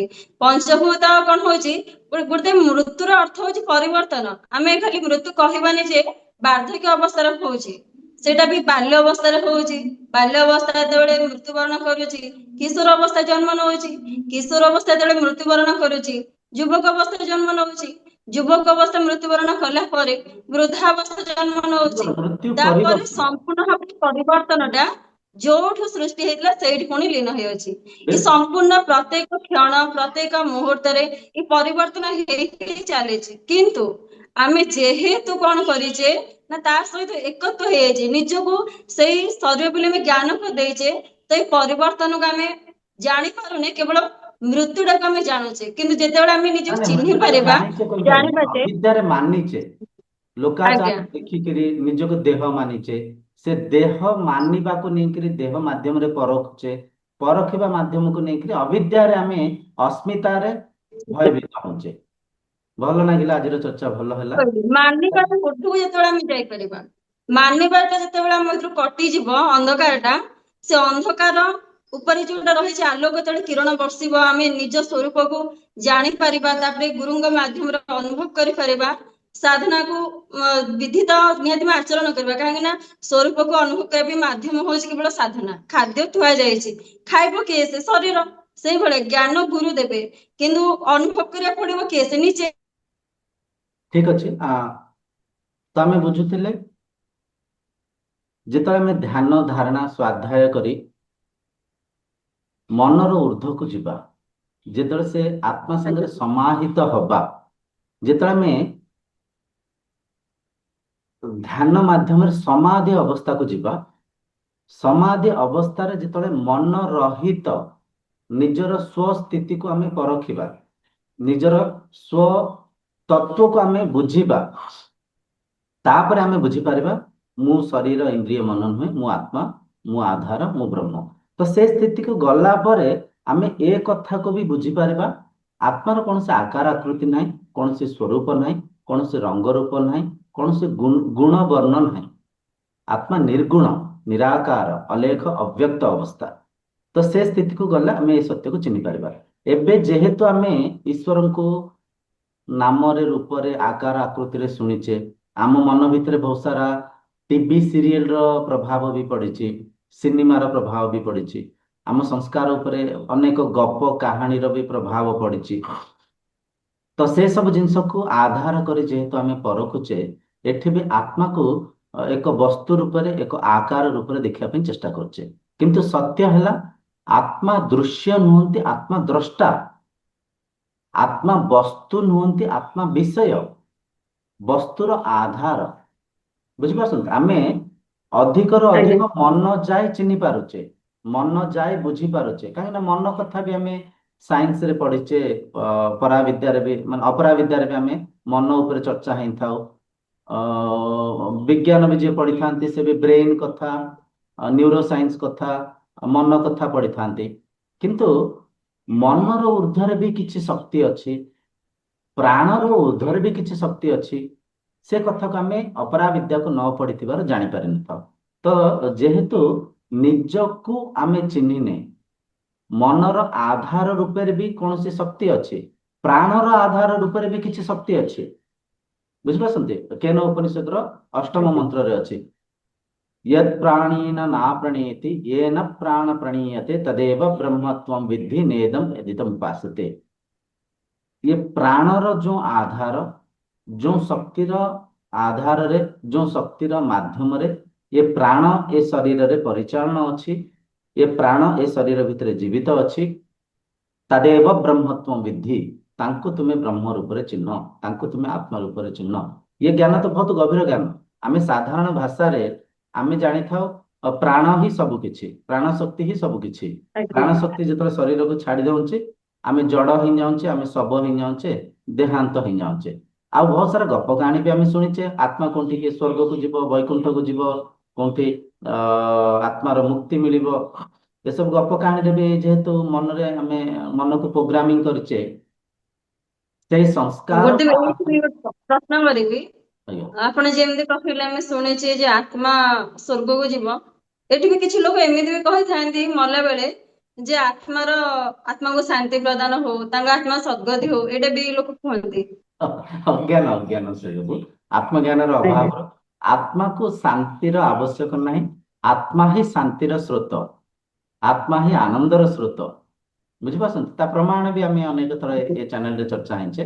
ଯେତେବେଳେ ଆମେ ଶୋଇ ପଡୁଛେ, ସୁଷୁପ୍ତି ଅବସ୍ଥାକୁ ପଢଉଛେ, ଗାଢ ନିଦ୍ରା ଅବସ୍ଥାରେ ଯୋଉଠି ମନ ମୌନ ହେଇଯାଉଛି, ସେ ଅବସ୍ଥାକୁ ପରଖନ୍ତୁ, କେତେ ଶାନ୍ତି ଲାଗୁଛି, କେତେ ଆନନ୍ଦ ଲାଗୁଛି। ନିଦ୍ରାକୁ ସମସ୍ତେ ଭଲ ପାଆନ୍ତି, ନିଦ୍ରା ଅବସ୍ଥାକୁ ଆନନ୍ଦମୟ କୋଷା କୁହାଯାଇଛି। ଆନନ୍ଦମୟ କୋଷା ମାନେ ସେ ଅବସ୍ଥାରେ ଆନନ୍ଦ ହିଁ ଆନନ୍ଦ ଅଛି। ନିଦ୍ରା ଅବସ୍ଥାରେ ଯେତେବେଳେ ଆମେ ଆଜ୍ଞା ଜାଗ୍ରତ ଅବସ୍ଥାକୁ ଆସୁଛେ, ମନ ଫେରେ ଆଉ ଥରେ ଯୋଡି ହେଇଯାଉଛି, ମନ ଫେରେ ରାଗ ଦ୍ವೇଷ କରୁଛି। ରାଗ ଦ୍ವೇଷ କଣ? ଇଏ ଭଲ ସିଏ ମନ୍ଦ, ଏଇଟା ସୁନ୍ଦର ସେଇଟା ଅସୁନ୍ଦର, ଏଇଟା ଶ୍ରେଷ୍ଠ ସେଇଟା ନୀଚ। ବୁଝିପାରୁଛନ୍ତି? ଭଲ ମନ୍ଦରେ ମନ ଫେରେ ରାଗ ଦ୍వేଷରେ ବାନ୍ଧି ହଉଛି, ମୋର ତୋର ରୂପରେ, ଧନୀ ଗରିବ ରୂପରେ, ଶ୍ରେଷ୍ଠ ନୀଚ ରୂପରେ, ଜ୍ଞାନୀ ମୂର୍ଖ ରୂପରେ, ଏ ସଂସାରକୁ ଅନେକ ରୂପରେ ଅବିଦ୍ୟାରେ ମନ ଫେରେ ପରଖୁଛି। ତ ସେଠି ଦୁଃଖ ଆଉ ସୁଖ ଜାଗୃତ ହଉଛି। କିନ୍ତୁ ଦୁଃଖ ସୁଖର ଊର୍ଦ୍ଧ୍ୱରେ ସେ ଆତ୍ମା ଅଛନ୍ତି। ଆକୁ ଚିହ୍ନିବା ପାଇଁ ହେଲେ ବେଦ ପଢିବାକୁ ପଡିବ, ବେଦାନ୍ତ ପଢିବାକୁ ପଡିବ, ଉପନିଷଦ ପଢିବାକୁ ପଡିବ, ତତ୍ଵଜ୍ଞାନୀ ଗୁରୁଙ୍କ ସମ୍ପର୍କରେ କିଛି ସମୟ ବିତେଇବାକୁ ପଡିବ। ଆଜ୍ଞା। ହଁ, ବୁଝିପାରିଲେ? ଗୋଟେ ଏଇଠି ମୁଁ ଯେତିକି ବି ଶିକ୍ଷା ଅର୍ଜନ କଲି ଆଜ୍ଞା। ଏବଂ ଆଗରୁ ଯେତିକି ବି ମୁଁ ଜାଣିଛି, ମୁଁ ଏତିକି ବୁଝିଲି ଯେ ଆତ୍ମା କୌଣସି ଗୋଟେ ବସ୍ତୁ ନୁହନ୍ତି, କୌଣସି ଗୋଟେ ପଦାର୍ଥ ନୁହନ୍ତି, କି ସେ ନାରୀ ନୁହନ୍ତି, ପୁରୁଷ ନୁହନ୍ତି, ପଶୁ ନୁହନ୍ତି, ପକ୍ଷୀ ନୁହନ୍ତି। କାହିଁକି ନା ଆମେ ଜାଣିଛେ ଏ ସବୁର ମୂଳ ତତ୍ଵ ହଉଛନ୍ତି ସେଇ, ଆଉ ବାସ୍। ସେଇ ତତ୍ଵ ହଉଛନ୍ତି ଦ୍ରଷ୍ଟା, ଆଉ ସେଇ ତତ୍ଵ ହଉଛନ୍ତି ବିଷୟ, ସେ ବସ୍ତୁ ନୁହନ୍ତି। ଯେହେତୁ ସେ ଦ୍ରଷ୍ଟା, ତାଙ୍କୁ ଦ୍ରଷ୍ଟା ଭାବରେ ଯାଇ ଦେଖିଲେ ଆମେ ବ୍ରହ୍ମଲୀଳାର ଆନନ୍ଦ ନେଇପାରିବା। ଯେପର୍ଯ୍ୟନ୍ତ ଆମେ ତାଙ୍କୁ ଦୃଶ୍ୟ ରୂପରେ ଦେଖିବାକୁ ପ୍ରଚେଷ୍ଟା କରୁଥିବା, ତାହେଲେ ଆମେ ସବୁବେଳେ ଭାବୁଥିବା ଯେ ଭିନ୍ନ କିଏ ଗୋଟେ ଅଛନ୍ତି। କିନ୍ତୁ ବାରମ୍ବାର ଶାସ୍ତ୍ର ଏଇଟା କୁହାଯାଏ, ଜୀବ ବ୍ରହ୍ମୈବ ନା ପରଃ। ଅଛି ଆମର ଯୋଉଟା କି ବ୍ରହ୍ମ ସତ୍ୟମ୍ ଜଗତ ମିଥ୍ୟା ଜୀବ ବ୍ରହ୍ମୈବ ନା ପରଃ। ସୁନ୍ଦର ଏଇ ସୁନ୍ଦର। ଯୋଉ ଶ୍ଲୋକ ଆମକୁ, ହଁ, ଏଇ ଶ୍ଲୋକ ଆମକୁ ସୂଚିତ କରୁଛି ଯେ ଶକ୍ତି ଆମଠାରୁ ଭିନ୍ନ ରୂପରେ ନାହାନ୍ତି, ସେ ଏକ ରୂପରେ ଅଛନ୍ତି। ସେଥିପାଇଁ କଣ କରିବାକୁ ପଡିବ ନା ଏକତ୍ଵରେ ହିଁ ଆମକୁ ଦେଖିବାକୁ ପଡିବ। ଅର୍ଥାତ ଦ୍ରଷ୍ଟା ଭାବରେ ସେ ବିଷୟକୁ, ଏ ଇନ୍ଦ୍ରିୟ ରୂପୀ ଇନ୍ଦ୍ରିୟ, ତାପରେ ଆମର ମନ ରହିଲା, ଶରୀର ରହିଲା, ଏସବୁକୁ ଆମେ ଯେତେ ଦୃଶ୍ୟ ରୂପରେ ଦେଖିବା, ସେତେ ଦ୍ରଷ୍ଟାର ଆମେ ଆନନ୍ଦ ନେଇପାରିବା। ଆଉ ଏଇ ଶକ୍ତିକୁ ବୁଝିବା ଏତେ ସହଜ ନୁହଁ। କାହିଁକି ନା ସଂସାର ଆମେ ଯେତେ ବି କାର୍ଯ୍ୟକଳାପ କରିଥାଉ, ମନ ମାଧ୍ୟମରେ ହିଁ, ମନକୁ ଆଧାର କରିକି ହିଁ କରିଥାଉ। ଯେତେବେଳେ ବି ମନର ଊର୍ଦ୍ଧ୍ୱକୁ ଯାଇପାରିବା, ମନର ଯୋଉ ସ୍ଥିତି ରହିଛି ଯୋଉଥିରେ ଯୋଡି ହେଉଛି, ଗୋଟେ ହଉଛି ପାପ ପୁଣ୍ୟ, ଭଲ ମନ୍ଦ, ଆଉ କିଛି ନାହିଁ, ଦିଟା ଶବ୍ଦରେ ଯୋଡି ହେଉଛି। ସେ ଶବ୍ଦର ଉର୍ଦ୍ଧ୍ୱକୁ ଯାଇପାରିବା। ଏଇ ଯୋଉ ଆମର ଗୁଣ ରହିଛି ସାତ୍ଵିକ, ରାଜସିକ, ତାମସିକ, ମୁଁ ଯେମିତି କହୁଥିଲି ତ୍ରିଗୁଣ ସଙ୍ଗ ଯାର ନାହିଁ ଉଦ୍ଧବ ଈଶ୍ୱରଟି ସେଇ। ଆମର ଈଶ୍ୱରୀୟ ଭାବକୁ ଯିବାକୁ ହେଲେ ଏ ତିନି ରୂପକ ଗୁଣକୁ ଛାଡି ତାର ଯୋଉ ଗୁଣାତୀତ ସ୍ୱରୂପ ରହିଛି, ଆତ୍ମା ହଉଛି ଗୁଣାତୀତ, କୋଉ ଗୁଣରେ ସେ ଆବଦ୍ଧ ନୁହଁ, ନା କି ଭଲ ନା କି ମନ୍ଦ। ସେ ଯେହେତୁ ଉର୍ଦ୍ଧ୍ୱ ରହିଛି, ଆମେ ସେତିକି ଉର୍ଦ୍ଧ୍ୱକୁ ଗଲେ ତ ନିଜର ଅସ୍ତିତ୍ୱ, ନିଜର ସ୍ଥିତିକୁ ଆମେ ଅନୁଭବ କରିପାରିବା। ଏଇଠି ମୁଁ ଯୋଉ ପ୍ରଶ୍ନ କରିଥିଲି ଆତ୍ମା କେତେଟା, ଭାଗବତ ବି ଗୋଟେ ସୁନ୍ଦର ଭାବରେ କହିଛନ୍ତି, ଏକ ହିଁ ଆତ୍ମା ସର୍ବଭୂତେ ଦେହ ବିକାର ନାନା ମତେ। ସଂସାରରେ ଆମେ କେତେ ପ୍ରକାର ସ୍ୱର ଦେଖୁଛେ, କିଏ ପୁରୁଷ, କିଏ ସ୍ତ୍ରୀ, କିଏ ପଶୁ, କିଏ ପକ୍ଷୀ, କିଏ କୀଟ, କିଏ ପତଙ୍ଗ, କିଏ ଗଛ, କିଏ ଲତା, ଆମେ ଅନେକ ଶରୀର ଦେଖୁଛେ।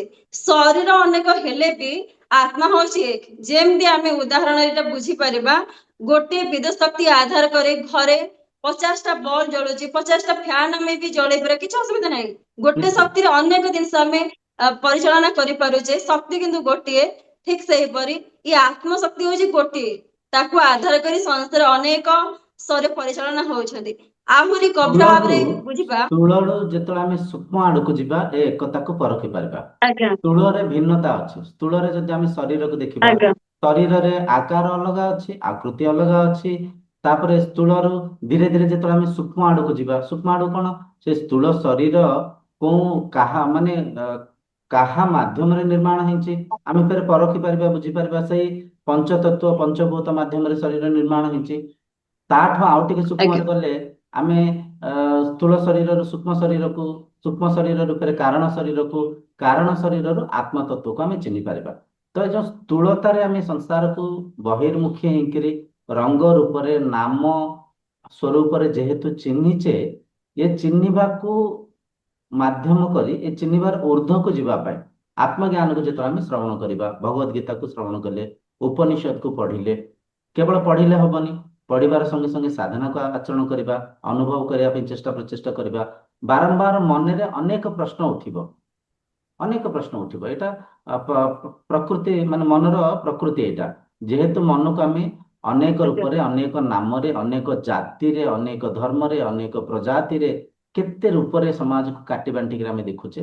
ସେ ସଂସ୍କାରକୁ ଆଧାର କରି ଯେତେବେଳେ ଆମେ ଏ କଥାକୁ ବୁଝିବା ପାଇଁ ଚେଷ୍ଟା କରୁଛେ, ଆତ୍ମା ଏକ, ସେ ଆତ୍ମା ମୋ ଭିତରେ, ଆପଣଙ୍କ ଭିତରେ, ପ୍ରତ୍ୟେକ ଶରୀର ଭିତରେ, ପ୍ରତ୍ୟେକ ପଶୁପକ୍ଷୀ ଭିତରେ ସେ ଏକ ଅଛନ୍ତି।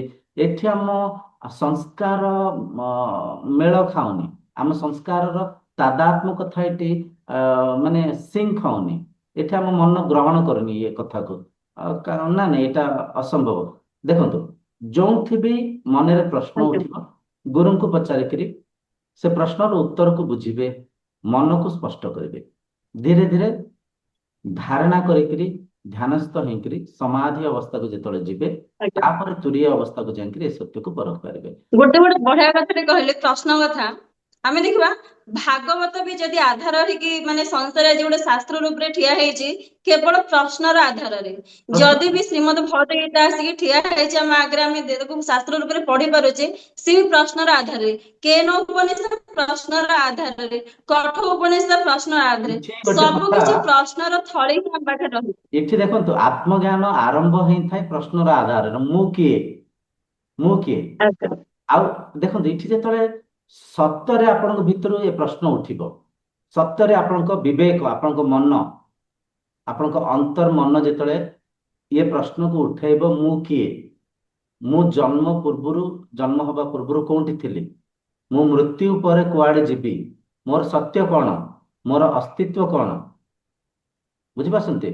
ଅଥ ବ୍ରହ୍ମ ଜିଜ୍ଞାସା ମାନେ ଆଜ୍ଞା ମନରେ ଯେତେବେଳେ ବ୍ରହ୍ମ ଜିଜ୍ଞାସା ଆସିଥାଏ, ସେଠି ସେଠୁ ସାଧନା ଆରମ୍ଭ ହୋଇଥାଏ, ସେଉଠୁ ଆଧ୍ୟାତ୍ମିକତା ଆରମ୍ଭ ହୋଇଥାଏ, ସେଉଠୁ ନିଜର ତତ୍ଵକୁ ଚିହ୍ନିବାର ପ୍ରୟାସ ଆରମ୍ଭ ହୋଇଥାଏ, ସାଧନା ମାର୍ଗ ଆରମ୍ଭ ହୋଇଥାଏ। ତ ନିହାତି ବଢିଆ କଥା କହିଲେ। ମନରେ ଯେତେବେଳେ ପ୍ରଶ୍ନ ଉଠିବ ମୁଁ କିଏ, ମୁଁ କୁ ଚିହ୍ନିବା ପାଇଁ, ଏଇଟା ଅନ୍ତଃ ମନରୁ, ଆପଣଙ୍କ ନିଜ ଭିତରୁ ଯେମିତି ଇଏ ପ୍ରଶ୍ନ ଉଠିବା ଦରକାର। ବିବେକ ଜାଗୃତ ହେଇକିରି ନିଜେ ଏ ସଂସାରର ରଙ୍ଗ ରୂପରେ ହଜି ମଜିକିରି, ସଂସାରରୁ ଭୌତିକ ସୁଖ ନ ପାଇକିରି ସୁଖର ଅସଲି ସ୍ରୋତକୁ ଖୋଜିବା ପାଇଁ ଯେତେବେଳେ ପ୍ରୟାସ କରିବେ, ନିଜର ଅସ୍ତିତ୍ୱକୁ ଚିହ୍ନିବା ପାଇଁ ଯେତେବେଳେ ପ୍ରୟାସ କରିବେ, ତେବେ ଯାଇକିରି ଧୀରେ ଧୀରେ ସମୟ ଆସିବ ଆତ୍ମତତ୍ଵକୁ ଚିହ୍ନି ପାରିବେ। ତ ଆଜିର ଚର୍ଚ୍ଚାର ନିଷ୍କର୍ଷ ଏଇଆ, ଆତ୍ମାର କୌଣସି ଆକାର ଆକୃତି ନାହିଁ, ଆତ୍ମା କୌଣସି ଭୌତିକ ବସ୍ତୁ ପଦାର୍ଥ ନୁହନ୍ତି, ଆତ୍ମା ବିଷୟ, ଆତ୍ମା ଦ୍ରଷ୍ଟା, ଆଉ ସେ ଆତ୍ମା ଆପଣ ନିଜେ। ତ ନିଜ ଠାରୁ ନିଜକୁ ଭିନ୍ନ ଦେଖିବା ପାଇଁ, ଅଲଗା ଦେଖିବା ପାଇଁ ଚେଷ୍ଟା ପ୍ରଚେଷ୍ଟା କରନ୍ତୁନି। ନିଜକୁ ଚିହ୍ନିବା ପାଇଁ ଅନ୍ତର୍ଯାତ୍ରା କରି ନିଜ ସାଙ୍ଗରେ ସମାହିତ ହବା ପାଇଁ ଚେଷ୍ଟା କରନ୍ତୁ, ତେବେ ଯାଇକି ସମୟ ଆସିବ ନିଜକୁ ଚିହ୍ନି ପାରିବେ। ଠିକ ଅଛି, ଭଲ ଚର୍ଚ୍ଚା ହେଲା। ଆଜିର ଚର୍ଚ୍ଚାକୁ ଆମେ ଏଇଠି ବିରାମ ଦେବା। ଆଗାମୀ ଚର୍ଚ୍ଚାରେ ଆଉ କିଛି ବିଷୟବସ୍ତୁ ଆଜ୍ଞା ଉପରେ ଆମେ ଚର୍ଚ୍ଚା ହେଇକରି ଆତ୍ମତତ୍ଵକୁ ଚିହ୍ନିବା। ଏ ଜ୍ଞାନ ଅମୂଲ୍ୟ ଜ୍ଞାନ, ଏ ଜ୍ଞାନ ହିଁ ସାରା ବିଶ୍ୱକୁ ଗୋଟେ ପରିବାର କରିପାରିବ। ଏ ଜ୍ଞାନ ହିଁ ଜଣେ ସାଧକକୁ ଅସଲି ଶାନ୍ତିକୁ, ଆନ୍ତରିକ ସୁଖକୁ ଦେଇପାରିବ। ଏଇ ଜ୍ଞାନ ହିଁ ଆମକୁ ପ୍ରକୃତିର ପୂଜା କରିବାରେ, ପ୍ରକୃତିର ସମ୍ମାନ କରିବାରେ, ଅନ୍ୟଙ୍କ ମନକୁ, ଅନ୍ୟଙ୍କ ବିଚାରଧାରାକୁ ସମ୍ମାନ କରିବାରେ ଆମକୁ ସାହାଯ୍ୟ ହେବ। ଏଇ ଜ୍ଞାନ ହିଁ ଏକାତ୍ମ ଭାବରେ ଆମ ସମସ୍ତଙ୍କୁ ଏକ କରିପାରିବ। ତେଣୁକରି ଏଇଟା ଛୋଟ ମୋଟ ଜ୍ଞାନ ନୁହଁ, ଆତ୍ମଜ୍ଞାନ, ବ୍ରହ୍ମଜ୍ଞାନ। ଆଜ୍ଞା ଏ ଜ୍ଞାନକୁ ଧୀରେ ଧୀରେ ଆମେ ଚର୍ଚ୍ଚା ହେବା, ନିଜେ ବୁଝିବା, ସମାଜକୁ ବୁଝିବା ପାଇଁ ଚେଷ୍ଟା କରିବା, ଏକାତ୍ମ ଭାବରେ ସାରା ସଂସାରକୁ ଏକ କରିବା ପାଇଁ, ଗୋଟିଏ ପରିବାର କରିବା ପାଇଁ ଏକାତ୍ମ ଭାବରେ ଆଜ୍ଞା। ଆତ୍ମୀୟତା ସହିତ ଆମେ ଏ ବ୍ରହ୍ମ ଲୀଳାର ଆନନ୍ଦ ନେବା ପାଇଁ ଚେଷ୍ଟା କରିବା। ଠିକ ଅଛି, ଆଜିର ଚର୍ଚ୍ଚାକୁ ଆମେ ଆଜ୍ଞା ଏଇଠି ବିରାମ ଦେବା। ଗୁରୁଦେବ ଏଇଠି ଆଉ ଗୋଟେ କଥା କହିବା ଯେ ଆତ୍ମଜ୍ଞାନ ସଂସାରକୁ ଗୋଟେ ଏକ ପରିବାରରେ ସୃଷ୍ଟି କରିପାରିବା, ଯେମିତି ବସୁଧୈବଂ କୁଟୁମ୍ବକମ୍। ନାଇଁ କାହିଁକି ନାଇଁ, ନା ଯେତେବେଳେ ସୃଷ୍ଟି ଅର୍ଜୁନ ବି କରିପାରିବେ ନୁହଁ, ଆତ୍ମଜ୍ଞାନକୁ ଅନୁଭବ କରୁଥିଲେ। ଅସଲି କଥା ହେଲା ଆମେ ସମସ୍ତେ ଏକ ଅଛେ, କରିବାର ଆବଶ୍ୟକ ନାହିଁ। ଆଜ୍ଞା ସେ ଆମେ ଏକ ଅଛେ, ଭାବନା ଆମେ ସମସ୍ତେ କଟିଯିବ, ଗୋଟିଏ ପରିବାର ଆମର ଅଛେ। ଯୋଉ ଅଜ୍ଞାନ ଭାବନା ସେଟା କଟିଯିବ ଅଜ୍ଞାନରେ, ଆତ୍ମଜ୍ଞାନକୁ ଜାଣିବା ଦ୍ଵାରା। ଅବିଦ୍ୟାରେ, ଦେହ ଆଜ୍ଞା ଭାବରେ ଆମେ ନିଜକୁ ଜାତିରେ, ଧର୍ମରେ, ବର୍ଣ୍ଣରେ, ପନ୍ଥରେ, ଆକାରରେ, ଗୁଣରେ ଅଲଗା ଭେଦ କରିକିରି, ପ୍ରଭେଦ କରିକିରି ସତ୍ୟକୁ ନ ଚିହ୍ନି ପାରି ମିଥ୍ୟାରେ ବାନ୍ଧି ହେଇଛି, ଅଜାଣତରେ ଅଶାନ୍ତିଗ୍ରସ୍ତ ହଉ। ଆଜ୍ଞା ତ ଏକ କରିବାର ଆବଶ୍ୟକ ନାହିଁ, ଆମେ ଏକ ଅଛେ, ଆମେ ଆଜ୍ଞା। ବନ୍ଧନ ନାଇଁ ବାନ୍ଧିବାର ଆବଶ୍ୟକ ଅଜ୍ଞାନର ନାହିଁ। ଯେତେବେଳେ ସ୍ତର ବୋଲି ଜ୍ଞାନ କରୁଛେ, ବାସ୍ ଅନ୍ୟମାନଙ୍କୁ ବି ସେଇ ଦୃଷ୍ଟିରେ ଦେଖୁଛେ, ଠିକ ଯାହାଦ୍ୱାରା ଆମ କହିଲେ। ଭିତରେ ସ୍ୱାର୍ଥ, ଅହଙ୍କାର, ବାସ୍ ଷଡରିପୁ ଇତ୍ୟାଦି ଜାଗ୍ରତ ହଉଛି। ଯେତେବେଳେ ନିଜକୁ ଆମେ ଚିହ୍ନି ଯିବା, ସେତେବେଳେ ସଂସାର ଯେ ଆତ୍ମମୟ ଆମେ ସେଇଟା ଦେଖିପାରିବା। ସର୍ବମ୍ ଖଳିଦମ୍ ବ୍ରହ୍ମ ସେତେବେଳେ ଆମେ ଅନୁଭବ ନିଜେ କରିପାରିବା। ସୁନ୍ଦର। କାହିଁକି ନା ଅର୍ଜୁନ ବି ଯେତେବେଳେ ବ୍ରହ୍ମ ସାକ୍ଷାତକାର କରିଥିଲେ, ସେ ଦେଖିଥିଲେ ପ୍ରତ୍ୟେକ ଭିତରେ ସେ ହିଁ ଅଛନ୍ତି। ରାଜା ଜନକ ବି ଯେତେବେଳେ ଅନୁଭବ କରିଥିଲେ, ସେ ଦେଖିଲେ ପ୍ରତ୍ୟେକ ଭିତରେ ସେ ହିଁ ଅଛନ୍ତି। ସୁନ୍ଦର। ତାପରେ ଆପଣ ବି ନିଜେ ଯେତେବେଳେ ଆତ୍ମଜ୍ଞାନ କଥା କହୁଥିଲେ, ଯେ ଆପଣ ବି ପ୍ରତ୍ୟେକ ଭିତରେ ନିଜକୁ ହିଁ ଦେଖୁଥିଲେ। ମୁଁ ବି ମୋ ସୁନ୍ଦର। ସାକ୍ଷାତକାର କଥା କହିବି, ମୁଁ ବି ସେଠି ପ୍ରତ୍ୟେକ ଭିତରେ ନିଜକୁ ହିଁ ଦେଖୁଥିଲି। ତ ଏଠି ସୁନ୍ଦର। ଯେତେବେଳେ ସ୍ୱରଭାବ କଟିଯାଏ, ଆମ ସ୍ୱରୂପ ଭାବ ଆସିଯାଏ, ଆମେ ସଂସାରକୁ, ଆମେ ଏବେ ବି ଆମ ସ୍ଥିତିରେ ରହିଛେ, ଏମିତି ନୁହଁ ଯେ ଆମେ କଣ ବନିବାନି। ଏବେ ବି ଆମେ ସେ ଆତ୍ମସ୍ଥିତିରେ ରହିଛେ, ବ୍ରହ୍ମ ସ୍ଥିତିରେ ରହିଛେ। କିନ୍ତୁ ମନର ସ୍ତରରେ କେବଳ ମାନି ନେଇ ଯେ ମୁଁ ହଉଛି ଶରୀର, ସେ ଶରୀର ଭାବଟା ଜ୍ଞାନ ଜାଣିବା ଦ୍ଵାରା କଟିଯିବ। ନା ଆମେ ଏବେ ବି ସେଇ ଏକ ରହିଛେ, ଏକ ବନ୍ଧନରେ ସଂସାର ଏବେ ବି ରହିଛି, କିନ୍ତୁ ମନର ପରଦା ତାକୁ ଘୋଡେଇ ଦେଇଛି। ଗୁରୁଦେବ ସୁନ୍ଦର। ଆପଣଙ୍କୁ ଅଶେଷ ଧନ୍ୟବାଦ। ଯାହା ହଉ ଧନ୍ୟବାଦ। ଏତେ ବଡ ଗୋଟେ ଆପଣ ନିର୍ମାଣ କରିଛନ୍ତି ପ୍ଲାଟଫର୍ମ, ଯୋଉଠିକି ଆମେ ଆମର ଜ୍ଞାନକୁ ଆମେ ଜାଣିପାରିବା, ଯୋଉଠି ବାସ୍ତବିକ ଜ୍ଞାନ ରହିଛି, ଆତ୍ମଜ୍ଞାନ। ଏବଂ ସଂସାରରେ ଯେତେ ଅବିଦ୍ୟା ରହିଛି, ଅଜ୍ଞାନତା ରହିଛି, ଯାହାକୁ ଆମକୁ କଣ ହଉଛି ନା ଆମ ସ୍ୱରୂପରୁ ଆମକୁ ବଞ୍ଚିତ କରୁଛି, ଆଉ ସଂସାର ଯୋଉ ଏକତାକୁ ଆମକୁ ଖଣ୍ଡନ କରୁଛି, କେବଳ ଏଇ ଆତ୍ମଜ୍ଞାନ ଚର୍ଚ୍ଚା, ଆତ୍ମଜ୍ଞାନର ଯୋଉ ରହିଛି ନିଷ୍କର୍ଷ, ସେ ହିଁ ଏକତା କରିପାରିବ। ତ ଗୁରୁଦେବ ନିଶ୍ଚୟ। ପ୍ରଣାମ। ଆଜିର ସତ୍ସଙ୍ଗ ହରି ଆଜି ଆମେ ଏଠି ବିରାମ ଦବା। ଧନ୍ୟବାଦ। ପ୍ରଣାମ। ହରି ଓମ୍, ଜୟ ଗୁରୁ।